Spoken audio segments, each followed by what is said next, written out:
Aujourd'hui, nous allons parler vidéo et plus précisément des erreurs à ne pas faire en vidéo.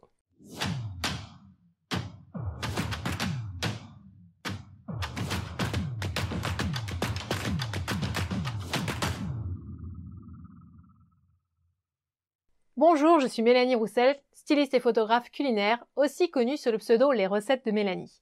Je forme et accompagne les passionnés de food à réaliser des photos alléchantes pour qu'ils puissent enfin vivre de leur passion. Donc si la photo culinaire vous intéresse, abonnez-vous en cliquant sur le bouton rouge juste en dessous pour ne rien manquer. Je publie une vidéo tous les samedis.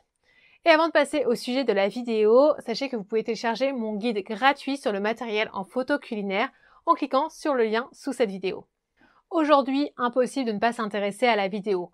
On en voit de plus en plus sur les réseaux sociaux et c'est d'ailleurs ce que tous mettent en avant. Si vous me suivez sur Instagram, vous savez que je travaille sur une formation à la vidéo culinaire qui va sortir très prochainement. Vous retrouverez toutes les infos dans le lien présent en barre d'infos.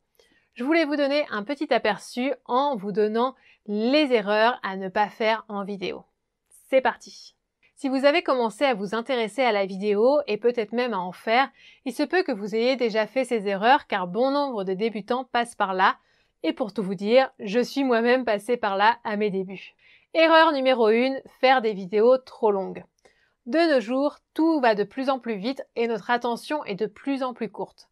Vous est-il déjà arrivé de commencer à regarder une vidéo et de vous dire « Quand est-ce que ça commence? Ça prend trop de temps à commencer, je m'ennuie, je passe à la suivante, j'en ai marre, je zappe. » Ça vous est déjà arrivé, non?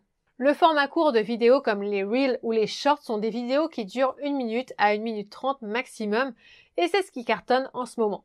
Cela demande d'aller directement à l'essentiel, de passer par l'étape montage pour accélérer ou couper les différents plans. Alors ça ne veut pas dire que vous ne pourrez pas faire de vidéos d'1 heure qui ont tout de même du succès, mais il va falloir vraiment avoir un sujet et ou une façon de filmer qui captive votre audience. D'ailleurs, pour captiver votre audience, je vous recommande d'enchaîner différents plans et cela m'emmène à l'erreur numéro 2, utiliser un seul plan. Si vous filmez d'un seul plan sans bouger la caméra ni le sujet, cela lasse les spectateurs. Un peu comme je suis en train de faire là, mais sans intégrer de plan en parallèle de ma voix off. Troisième erreur, mettre trop de transitions.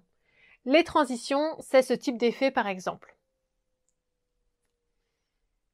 Cela se faisait beaucoup quand les caméscopes se sont démocratisés et que l'on a pu commencer à faire nos films de vacances. Mais si vous regardez un film à la télé ou au cinéma, vous remarquerez qu'il n'y a pas de ce type de transition. Pour passer d'un plan à un autre, on utilise soit des transitions faites directement lors de la prise de vue, ou on passe directement du plan à un autre, comme ici. Quatrième erreur, avoir des plans non stabilisés. C'est le cas quand vous filmez à la main, sans trépied ou sans stabilisateur. C'est vraiment très désagréable à regarder. Il y a des astuces pour avoir un plan stabilisé sans stabilisateur, j'en parle dans ma formation. Cinquième erreur, avoir un mauvais son. Si vous enregistrez votre voix ou le son de l'action, il faut que celui-ci soit de bonne qualité. En réalité, la qualité du son est encore plus importante que la qualité de la vidéo.